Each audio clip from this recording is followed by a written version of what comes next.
Good morning and welcome to the NBA Daily. I'm Zena Keita and I have the pleasure of doing an NBA season preview for the Indiana Pacers with the Caitlin Cooper, creator of Basketball She Wrote, one of the best blogs in basketball, period, but particularly covering hoops in Indiana. Caitlin, how's it going? I'm doing well. I'm very excited for this invitation. We talked ahead of time. I've been on this show a couple times, but I've never gotten to do it with you, so that's exciting. I know. It is exciting. I've learned so much from you in the way that you cover the game and the way that you break down the game. If you're not already following Caitlin, you're behind the eight ball. You need to hurry up, catch up. Don't worry. I'll give you time right here. Okay, let's get into it because if there's any team in the NBA, Caitlin, that is having such a whiplash of offseason in terms of how they're gearing up for this 2025-2026 season, it's Indiana.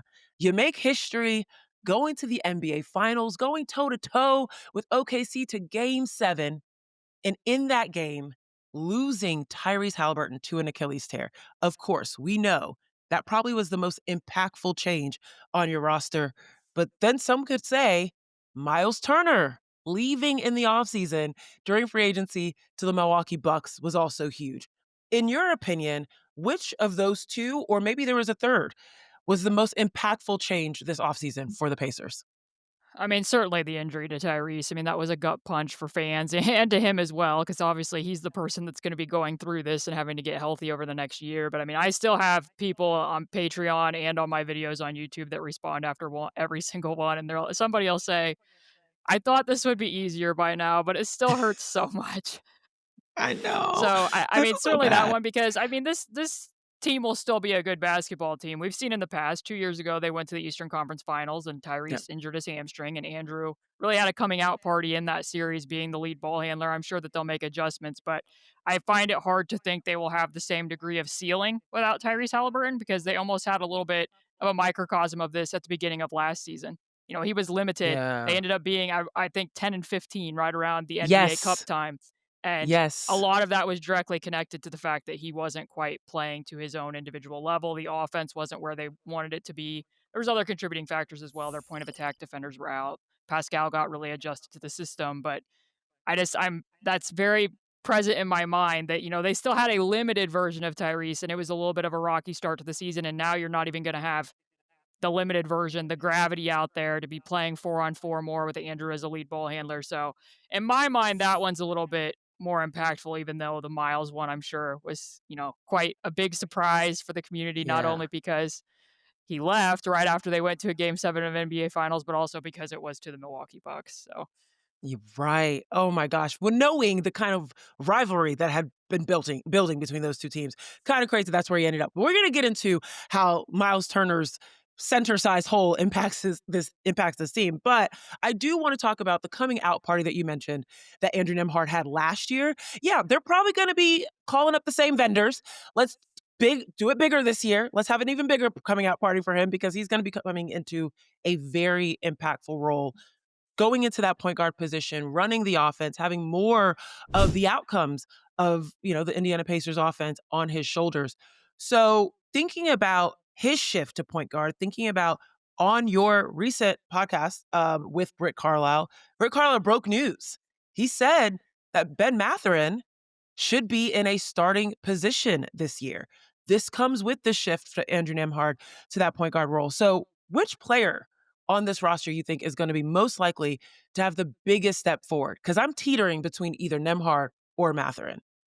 the thing is with Andrew is when you look around the NBA and you think of everything that was asked of him playing next to Tyrese last year, like you look at that series against Cleveland, Andrew was actually in most ways the starting point guard in that series. Right. He ran more pick and roll than Tyrese did. But as I just mentioned, you know, he's doing a lot of it 4-on-4. He and Myles were one of the best pick and roll combos in the NBA during that series, but that's because Okoro's guarding Tyrese out on the logo. Max Strus is guarding Tyrese out on the logo. So when that active gravity isn't there for Andrew running pick and roll, plus he was their most important defender last year, and he is a guy who they asked to pick up 50 feet the other way. And he's the guy who Mm. gets asked to guard the other team's best player. So, like, if you just look at a 2-game miniseries that they played last year against Atlanta, like, he's being asked to guard Trae Young 50 feet. He's being guarded by Dyson Daniels in a lead ball handler role. Dyson Daniels is ducking under a lot of screens. You'd be hard pressed to think of another point guard who would be asked to do that much on a nightly basis. And even if you look back to the NBA Finals, like in game 6, the Pacers made that really big adjustment where they're like, "You know what? We're gonna try to surprise OKC. We're gonna pull all that pressure back. We're gonna pick them up at half court instead of three-quarter court." A lot of the reason why they needed to do that is to preserve Andrew Nemhard because they knew Right. Tyrese is coming off an injury. Andrew ran out of gas in the prior game, had some turnovers in the fourth quarter. It worked for both ways, but it's like not every game is going to be game 5 of the NBA Finals for the Pacers, but like how do you prevent every game from being game 5 of the NBA Finals for Andrew Nemhard? Because he doesn't have the benefit of having himself at the two guard spot. Like Tyrese benefited Right. from the fact that hey, Andrew's going to guard the other team's best player. He's Yep. going to apply all this pressure and oh, by the way, when I'm getting face guarded, he can run pick and roll. Like the Pacers don't have an Andrew Nemhard for Andrew Nemhard. And then to your point about Yeah. Benedict Mathurin, like this is obviously this will be the third time that he's been a starter for the Pacers. He had some good stretches for them as a starter in the middle of the season. Ultimately, they ended up finding out that like Benedict Mathurin is a better sixth man than Aaron Nesmith, and Aaron Nesmith was a better fifth starter than Benedict Mathurin. But I do think that there's some ways, if you just want to look at him specifically, that he can lighten the load for Andrew and Aaron because Aaron will likely get to see more weaker defensive assignments as an offensive player if Ben is out there. A lot of teams aren't going to put, like Trey Young onto Benedict Mathurin. They'll put Trey Young onto Aaron. Aaron made more contested threes throughout the playoffs this year in part because he was being guarded by smaller defenders. That's like more likely to happen if Mathurin's the other starter now than if they had gone to somebody like, Ben Shepherd or some of the other options where maybe Mhm. maybe those guys become hiding spots instead of Aaron. So there's some benefits to be had there, and especially too, like I said, if Andrew's seeing more unders, you can throw the ball to Ben. If a team switches a lot, Ben is a guy who's going to be able to get you some traction and get downhill. So And I love the fact that Rick Carlisle talked about Ben Mathurin being willing to change and being willing to fit the system and change into what it is that the Indiana Pacers do, which is a run and gun offense, very fast offense. It's gonna be interesting to see how Andrew Nemhard's point guard style continues into that because you're right. We've seen him already with the ball in his hand when he had to take on the load and allow Tyrese to float off ball. But there's one person that we're forgetting about that also has played a lot of point and also has done a lot with the ball in his hand, particularly in Toronto, and that is Pascal Siakam. And I'm thinking about how Pascal Siakam now last year, it was like, who's the one? Who's the two? And a lot of folks would like to say, Tyrese Haliburton's the one on this team because of the way that he creates, because of the gravity that he pulls from defenses. But people are like, well, Pascal Siakam is doing everything for the Pacers, whether it's scoring, whether it's defense, whether it's running up and down the floor, pulling defenses because he's running in transition, going off the rim, going. I mean, it was just there's so much that Pascal offers this team. What are your expectations for him coming into this year now that this is his team? I just recently saw he was working out with Jarris Walker, right? Taking the young guys under his belt and kind of realizing, hey, or his wing, and being like, we got to step up. What does this look like for him this season? I mean, very quietly, like if you look at Pascal's advanced numbers from last year, he had his lowest usage rate since the Raptors won a championship last year with the Pacers in Mm. his All-Star year. He had like his fewest touches per 100 since his sophomore year, his fewest drives per 100, I think, since he was a rookie. The Pacers did not use him near as much as a ball handler and to be initiating from the perimeter because they didn't really need him to. Like in their fast-paced, frenetic style random offense, a lot of times he's more somebody that's going to do like a throw and chase, go screen and then slip rather than he's the guy with somebody meeting him with a ball screen. That role may need to be changed a little bit because of what I just said. Like there's not necessarily a secondary ball handler for Andrew in some of these lineups in the same way that Andrew was for Tyrese. So as you mentioned, when I did that interview with Rick, I asked him, like, do you expect Pascal to have more of the ball now? And he said, yeah, I don't think it's any secret that he's going to be our closer. And also he might need to be a bring up ball handler more often. And I don't worry so much about the gravity aspect for Pascal because I know from watching him in Toronto, like sometimes he can play like he's a piece of paper sliding through a crack in the door. He's played with a lot of cramped Yes, spacing when he was with the he Raptors and has. lineups, with Scotty and Pirtle and Dennis Schroeder. So I think he'll be able to adapt easily, but he's another one where it's like because he plays so hard a lot of the times and so much gets asked of him, you really have to manage him from a stamina aspect. And that's why, like, if you look through their playoff runs, like, it wasn't until game 6 against the Knicks that he, like, full on was guarding Karl Anthony Towns. it wasn't until game 6 against the Thunder that he was guarding Jalen Williams because, in part, they really value using him as a roamer defensively, and what he does is like Mhm. a shadow presence, but also because of some of the stuff that I just mentioned with Andrew. Like, if he has to do so much more offensively now without Tyrese being out there, can he also be somebody who's taking on opposing wing options repeatedly throughout the season defensively? Like, those are all the types of things that they're gonna have to monitor, like, in a lot of respects, despite how much continuity they have, the simple thing of just plucking Tyrese out of this rotation is gonna increase a lot of the burden, especially on Andrew and Pascal in particular, and what they're being asked to do. Just goes to show you just how valuable Tyrese Haliburton is. It's funny that as you're talking about this the balance between the two-way load. We're right now doing a Basketball 100 series on The Athletic NBA Daily, and we're going through the decades of all these best players, and we're talking about how in the '70s and the '60s, being a two-way player was, like, not an option. Like, you needed to be able to be good on both sides of the ball, and so it's interesting that as the evolution of the game has gone on and people have become more skilled, it's usually on one side of the ball, and so how rare it is to have the likes of an Andrew Nemhard that can, do the balance of both there. Let's talk a little bit about the center position, right? We've already alluded to the fact that Myles Turner goes to the Bucks in the offseason, and it results in this kind of carousel of centers, now being available to the Pacers. You've got Isaiah Jackson and James Wiseman coming back from Achilles injuries. In the offseason, you acquire Jay Huff from the Memphis Grizzlies, and you re-sign Tony Bradley. And Jay Huff, I remember covering him when I was a Santa Cruz Warriors sideline reporter in the G League. Definitely could put up some points. We saw that he had an impact in Memphis as well. Decent numbers, 50, 40, almost 80 from the field in about 11 minutes, but not Myles Turner. Like, let's just be very frank about it. Not the same consistency in terms of spreading the floor, being able to pick and pop on the pick and roll. Just Miles's gravity himself as a center. This is going to be interesting in how these players fit in this role. And I'm curious from your perspective, how do you think the Pacers are gonna approach this carousel? And is there a possibility they could trade for a starting 5 at some point during the season? Yeah, I mean, I think it's mainly gonna be like a couple years ago, they already had to do this because they had Isaiah, Jalen Smith, Goga, Daniel Tice all kind of sharing the backup 5 spot for a Ooh. brief period, but the expectations were a lot different. Like, over the back end of that season, they had kinda pulled a lot of their main guys, so they were literally just trading off between Isaiah and Jalen every other night in terms of who was starting.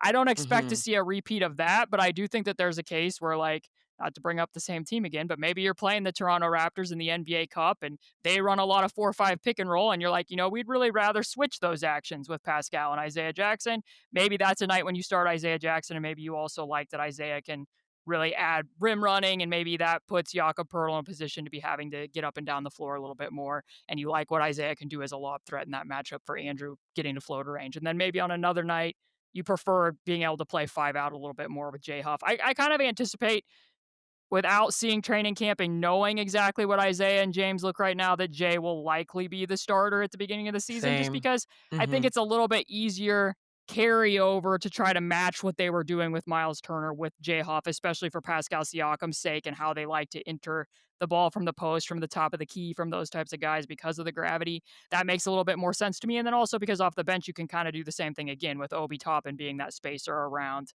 Isaiah Jackson, and they'll likely even play some of Obi at the 5. They almost played more clutch minutes in the Eastern Conference and Finals with Obi at the 5 rather than Myles. So they have a lot of That's options out there. I true. agree with you. Like, none of these people individually are going to replace exactly what Myles was doing for them on both ends of the floor, but they can be flexible. And I do think ultimately, like, I mean, it would be great if one of these guys stepped up and turned out and looked like he was a long term starting center. But I do think the possibility is there that they'll make a trade at some point, or maybe this is something that they look at over the summer in the draft, depending upon how this season goes for them. Well, based on that and thinking about the fact that, it could be these centers, it could be Obi Toppin, it could be Jarris Walker that has a breakout year. Um, Looking at the front court versus the back court, which do you think is actually gonna be the biggest swing factor in terms of the success for this team next season?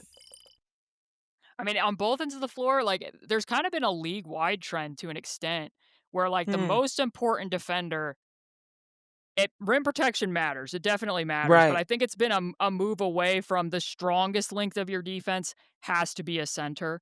to the most important defender is more so becoming like the Andrew Nemhard role and what they're doing on ball, especially in Mhm. terms of how many offensive teams are basing what their movement is around the pick and roll based on the direction of the ball. So your ability to Right. redirect which side they're going to, especially like against a Memphis, a Cleveland, a Toronto that runs a lot of that wheel action, it's kind of a shift in importance. So in terms of like what they get out of Andrew, Benedict Mathurin, I think that's almost more important, not only in the short term, but in the long term. Like when Tyrese comes Mhm. back, if this is a team that ultimately still is able to make it to the playoffs, maybe get out of the play in tournament, make it to the playoffs, that bodes really well for what happens when Tyrese comes back. If they don't, they're going to get Okay. a lottery pick, but then you're kind of having probably a few more questions. So I look to the backcourt there, and in part because I wanna be too jaded, but I don't think that the guys who are in the front court next season are gonna be their long-term answers in the front court. Sure. It would be tremendous Sure. if they were, but I think that they're probably still gonna have to be in search for what they wanna do there when Tyrese is healthy again. That makes sense. And let's talk about this because Tyrese Haliburton, most recently on the Impossible podcast, announced 15 months. Yeah, That's a long time, right? And I think the his exit has immediately gotten folks thinking to this season for Indiana as a gap year. yeah. Okay. And I know that's probably why people are still in tears in the comments, and why people feel a little bit uncertain about the future of the Pacers. And I wanted to ask you, what did you think about this notion of a gap year in which you're kind of looking at this year as one, a developmental year, to figure out what roles other players on this team that maybe aren't getting the same level of load because Tyrese Haliburton was there, now get the opportunity to kind of have a breakout party while he's not here. They can develop, they can find a way to incorporate themselves when Tyrese comes back. What do you make of the concept that this is a gap year and they should just try really hard? Yeah. I mean, I don't think that anybody that plays for the Pacers or coaches for the Pacers is probably gonna frame it that way. If I had to guess when Right. they get to media day, they're gonna wanna be as competitive as possible. They're gonna still be trying to win as many games as possible. Ultimately, I think you're still probably gonna have to adjust expectations at some point. Like if you get, to after the All-Star break and you're not like, this isn't happening, maybe you're rethinking like how much load are we gonna put on Pascal Siakam over the back end of this season, depending upon how it goes. Now, if it doesn't go like that, Right. obviously you keep trying to win games. But I framed it when Miles when the news broke that he was going to be going to Milwaukee is that this was an opportunity to take a step back in order to potentially take a bigger step forward because people know it. I said after the finals and after the Eastern Conference Finals, if you look at what his series was against Boston a year ago, when they got into the deeper rounds of the playoffs, there was things about Myles that while Tyrese definitely enhanced Myles Turner's game, it wasn't always exactly clear how Myles enhanced Tyrese's game, especially against OKC. I Mhm. mean, if you look at the splits, Tyrese didn't get into the paint more often with Myles on the floor. He actually got into the paint more often when Myles was off the floor, despite the fact that he is a space big. And, that's in part because Mm. OKC wants to load up so much at the elbows and the Right. blocks. They're a very physical defensive team. They really need somebody with a little bit more handoff crap that was going to be opening up those driving lanes for the guards on the perimeter a little bit more. And that's not necessarily Miles's game. And with as much switching as the Thunder and the Celtics were doing in those two late round series the last 2 years, he's also not somebody who readily, quickly, is going to recognize, oh, Shea's guarding me and I'm going to do a quick swim move and finish here. And then also some of the, it's a possession war. The NBA is a lot more about, the ball is the most important thing about basketball. And when the Thunder are turning you over that much, you can't also be a team that's getting beat on the glass where, Alex Right. Caruso snatching 2 rebounds over Myles Turner. So I was kind of the opinion. I do not think it's ideal that he walked for nothing to the Milwaukee Bucks. And I certainly didn't foresee that the Bucks would waive Damian Lillard for that to happen. But I was kind of thinking that they were going to need to make a change at that position ultimately Yeah. anyways for them to get over the hump in those later rounds of the playoffs. So to your point about a gap year, I do think the potential is there for that. If exactly what I said with regards to Miles, but also on a macro scale that you're not going to have the same ceiling. You are taking a step back, but you're hoping that the pieces can fit together, guys can develop through this year, and you can ultimately be a better team. Hopefully, if Tyrese still looks like Tyrese when he comes back from his own injury. Right. Well, on that note, then, let's close this out. I want to ask you, what does success look like for Indiana next year? Could be in record, it could be in player development and growth, could be in they survive a year where Tyrese is able to come back by the next fall. What does success look like for you this season for Indiana? I mean, I think if one of the bigs, Isaiah or Jay Huff, looks like a starter or definitively like that guy is who we want as our backup center even, great. That's a check mark. I think if you look at the end of the year and Jarris Walker has firmly made himself in the rotation and his shooting from progression that he's made the last 2 years continues to carry over, but also some of the things that you saw Pascal talking to Jarris about in that video, like, hey, if you work on your stampede catch and get downhill, you're going to get more paint touches and play, Right. have your physicality match your physique a little bit more. And Jarris works on his finishing. That was a lottery pick for them. You definitely want him to be solidly in the rotation. I also think that Johnny Furphy is lurking. I liked what they saw from him at Summer League. I think he has the potential to be bigger and better. He's still only 20 Mm. years old. And then just with regard to is Benedict Mathurin the long-term answer at the 2? I mean, Rick very quietly on that podcast at one point said that it's important to Benedict Mathurin to be a starter. Yeah. Last year with Tyrese, I don't think that there's a strong argument for him starting over Andrew or Aaron. So if that's something that matters to him, that's something you have to balance. Can he continue to meld his play style to how the Pacers want to play, which is kind of hard to do when Tyrese isn't out there. But like in terms of just Mm. the quick decision making, his ability to play random, get off the ball a little bit quicker, read closeouts, those types of things, and then make a decision about what his long term future is going to be, or maybe he ends up becoming a way that they solve some questions at the center spot, depending upon how that goes. So I think those are the main guys that you're looking at in terms of how this season's going to be successful is getting development out of each one of them. Do you have a number, a final record number in mind? Man, I looked over their schedule last night because I figured I was going to be asked this question, and I just think that their schedule at the beginning of the year is really tough. They have several back Mm. to backs, pretty front loaded there. So I think in this type of season, you probably would have liked it, given how many adjustments they're going to make if the softer portion of the schedule was earlier rather than later. Sure. So I mean, I think I'm almost right around the Vegas over under. I think I got to go with like 38, 39. I'd probably go Okay. 39. Yeah. Okay. Okay. All right. I can't remember where we landed on our pod. I don't know if we discussed this, but we talked a little bit of over unders. But either way, it's going to be an adjustment period. And looking at the schedule being harder up front, maybe they go through the tough period and end up towards the end of the season figuring it out and gelling and figuring out a new That's what they've form. been good at, so Right? Exactly. The improvisation model works for them. And you can hear a lot more about that with Caitlin and Rick Carlisle on her most recent episode of Basketball She Wrote. Definitely go check it out. It was such a great history lesson, as well as the fact that Rick Carlisle likens the way that his team plays to jazz. You can learn more about that on that pod. So definitely go check that out. Caitlin, thanks for joining us. This was a great preview, and we'll see what happens with Indiana. no problem. Thanks for having me. All right.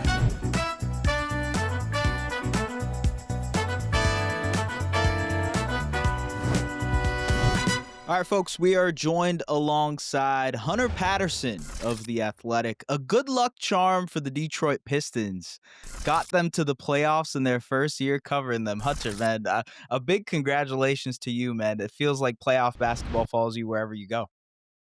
I appreciate it, but I don't also want to be, the opposite of a good luck charm if things start to change. So Yeah, that's fair. That's fair. I appreciate it. Hey, It's been I put a fun. lot of pressure on you right now just to make sure the Pistons keep winning. Look, I was on the bandwagon early last year talking about how this Pistons team could be a play-in team. They exceeded my own expectations, making the playoffs, had a really, really interesting series against the Knicks, and shuffled the deck a little bit this offseason. I know one of the questions for them mainly was the Malik Beasley situation, and as of the time of this recording, we still don't know what's happening there, whether he's going to resign, whether there's Mhm. anything else going on there. But they still reshuffled the deck. They added Karis LeVert. They added Duncan Robinson in the offseason. What do you think was the most impactful change for them this summer heading into this year? I would say it's almost like not really in addition. It's just having a healthy Jaden Ivey back. I would say is probably their Yeah. biggest acquisition, if you will, although he's been there. But I'm also higher on Karis LeVert, I think, than the general consensus around Pistons fans and everything. I think I just have seen flashes of him being able to be second unit kind of playmaker and someone that the Pistons needed. And so he maybe will slot in my mind, as Dennis Schroeder's backup point guard role and playmaker role with a little bit more upside on the scoring. But um, I see Duncan slotting in essentially as insurance for um, Malik Beasley. Mm-hmm. And I think just the gravity he um, has on the court will do a lot for Cade and opening the floor up for him. I think I asked him about it during summer league, but I think he'll be able to play really well with JD, Jalen Duren. Yeah. So those two, and I think Chaz. I saw some good stuff from him at summer league, just in terms of his off ball movement, not needing a ton of dribbles to get to his spots. So it seems they've retooled with the shooting, but now it's just about seeing how it all meshes together. Yeah, let's focus on Jaden Ivey, because I think he's one of the most intriguing players heading into this year in all of the NBA, right? Mhm. Money is up for grabs for him. He's obviously heading into a situation where he missed a chunk of the season. The team makes the playoffs. And you could tell in that playoff series and towards the end of the regular season, like, they not desperately, but they needed an extra creator, another guy Right. who could kind of alleviate some of the pressure off of Cade. Schroeder was that to a certain degree, but the potential of Jaden Ivey to be this explosive scorer next to Cade is what's really intriguing with this Pistons team. Now, for what it's worth, from watching them, I know they like to stagger those guys a lot and Yeah. play them kind of one guy on, one guy off. Like, what is the expectation for Jaden Ivey heading into this season? Is he the biggest guy to kind of, do you need him to take a step forward this year? I say so, just because you were starting to kind of see the dynamic that him and Cade were building last, I guess, the fall. He got injured in January. So leading up to that, you could see flashes of him. He was at a career best for his 3-point shooting. Yeah. He was seeking out more threes off the dribble, especially. And when you have someone other than Cade who gets majority of the defense's attention, obviously I think that'll free up space for other players, and especially Cade, in just allowing him more room to operate, so teams don't just sit in the paint on him, how they kind of were down the stretch. Yeah.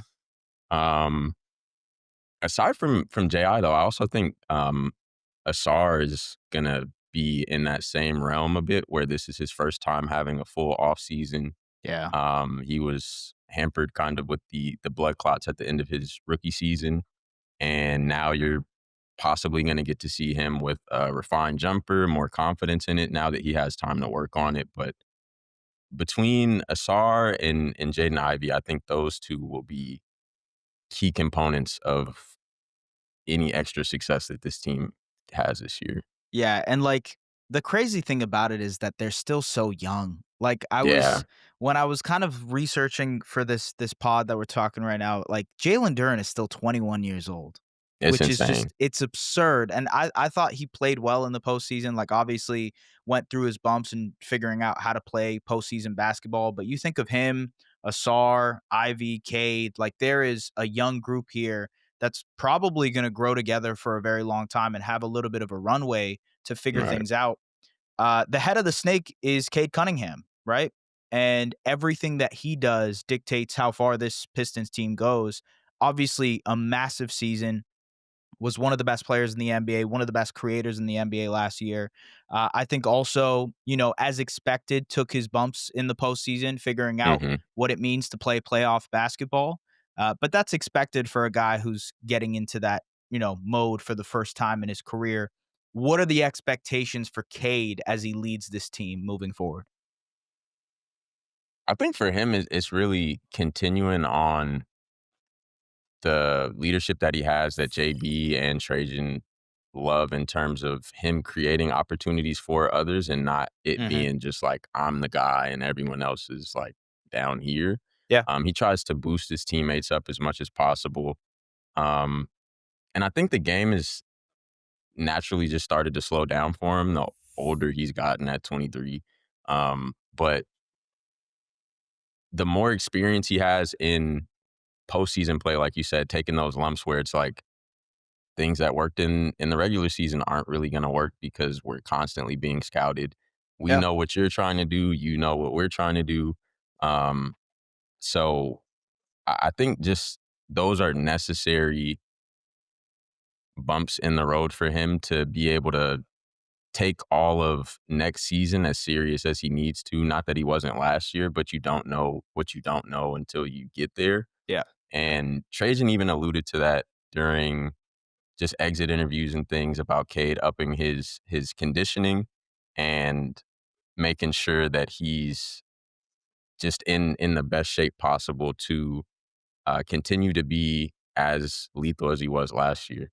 Yeah, it's fascinating because, like, you could still tell there's so much more that he can work and develop, and Mhm. like you said, he's still so young, but, the level that he played at last year honestly felt like it was only a glimpse of what he could get to once he gets to his prime, Mhm. becoming more consistent of a, like, mid-range shot creator, which he's really talented at. Obviously, the pull-up three was a big The part of his finishing game. even too, not Yeah. to jump N in there, No, you're that right, that was yeah. one area where, um, you're in the games and you're like, "Okay, yeah," you see him missing some of those, but then you look into the stats and he wasn't necessarily the best finisher, although he is about 6'7", 6'8". Yeah. So, there's plenty of areas where he can grow, and I think he's very aware of that too because I'd ask him, like, how satisfying is it to be an all-star or to be actually winning games now? And he's like, "It's satisfying, but this isn't like, I want much more than this." Yeah, it's only step 1 of, like, what the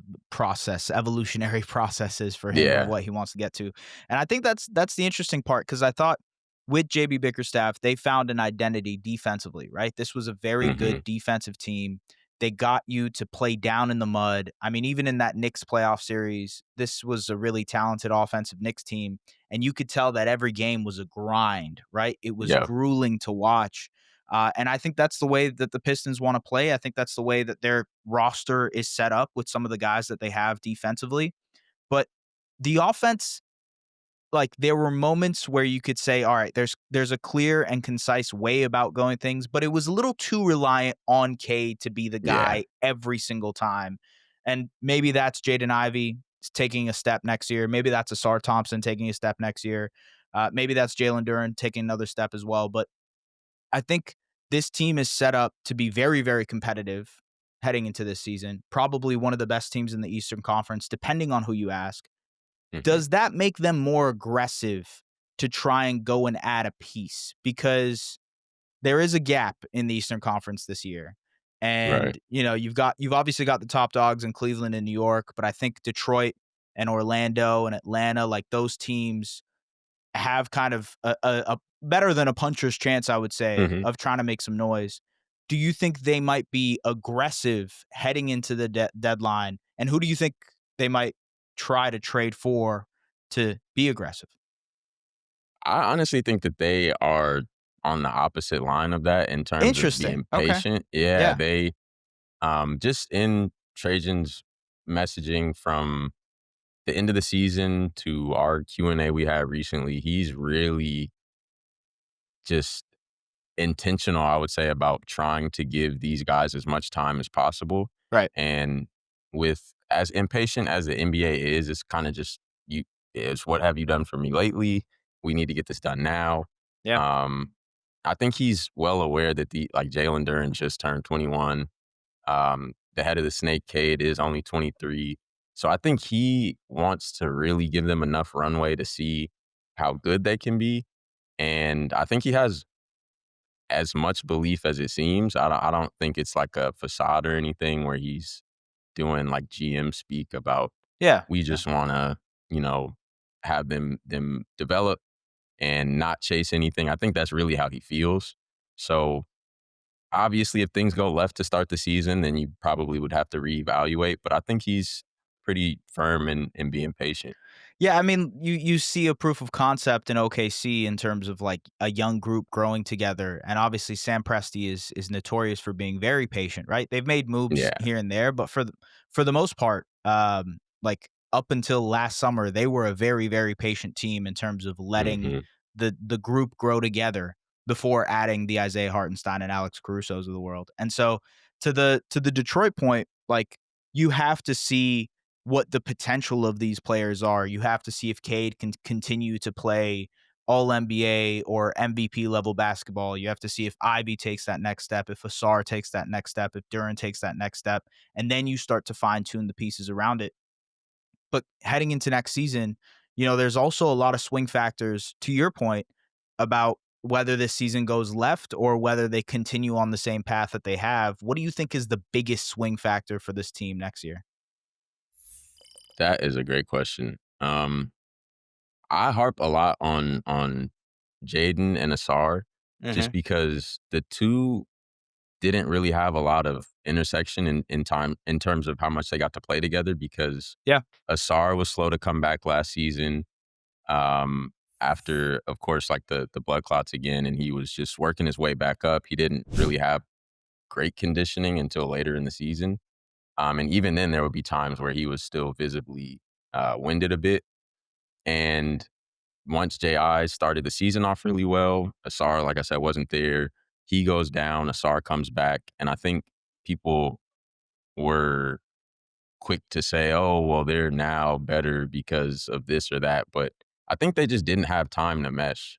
The starting lineup of Cade, Ivy, Cade, Ivy, Ausar, Tobias, and Duren, that they wanted to have initially, they didn't have a ton of minutes, and Tim Hardaway essentially started all of the games that he played last year because of that. Yeah. So there's just so much uncertainty that I would say that the biggest swing would be either how well Ausar comes back or how well Jaden Ivey comes back. I'm in this conversation, I was kind of just looking at the depth chart. We also forgot to talk about Ron Holland, who I thought he had flashes in his rookie year. Obviously, was still trying to figure things out. Really feisty player. It feels like every time I watched a Pistons game, he was getting into it with someone. Right. But generally, like, has a lot of tools, right? And so you look up and down this Pistons roster, and they have the vets in a Karis LeVert and a Duncan Robinson that can help them. Cade, obviously, you can expect something similar. I think he's gotten to the point where you can expect him to play similar to what he did last year. But now it's like these younger pieces, those are the swing factors for this team. And to your point about Ausar and Jaden Ivey, they have the most potential, right? They just have a higher ceiling, and that might be the determiner for whether this team is a top 4 seed in the Eastern Conference next year, or if they're 5, 6, 7 like they were last year. And so I guess what's your expectations heading into next year for this Pistons team? Where do you think they land in the Eastern Conference? I would say they'll be in the top half of it. I'd say probably around like 5 to 6 again. I'm not too overzealous in the prediction because I am aware that there's still the Knicks.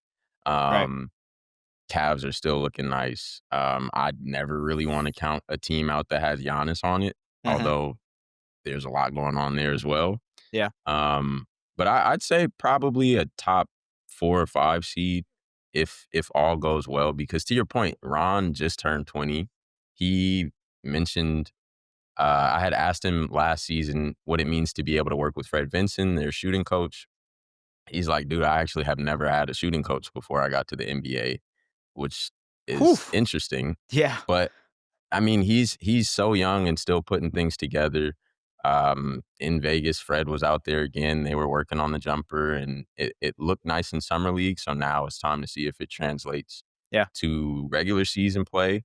But I think he has just a lot of intangibles in terms of like his grittiness, his I don't give a damn attitude about like who I'm playing. And that just goes into the main point. I feel like I've probably repeated too much in terms of like they really don't know what they have. Yeah. But I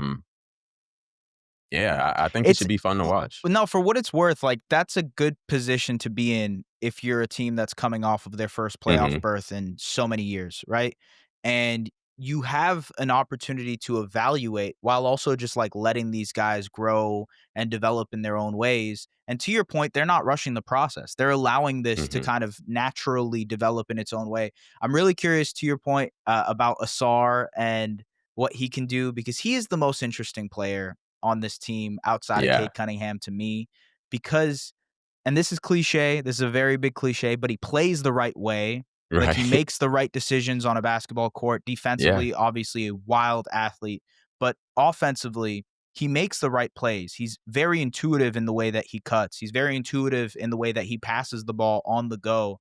And so when you have a player like that, if they can add the scoring element, if he can add the shooting element, which is a work in progress, Right. the sky is the limit for a guy like Asar Thompson, who, man, maybe might be able to throw himself in the most improved conversation. But Hunter Patterson Yeah. also in the most improved conversation. Q&A with I Trajan appreciate you. Langdon. Did a Q&A with Trajan Langdon. Go and check that out as well on The Athletic. Hunter, appreciate you stopping by talking about the Pistons, man. Appreciate y'all having me. I'm always glad to be back.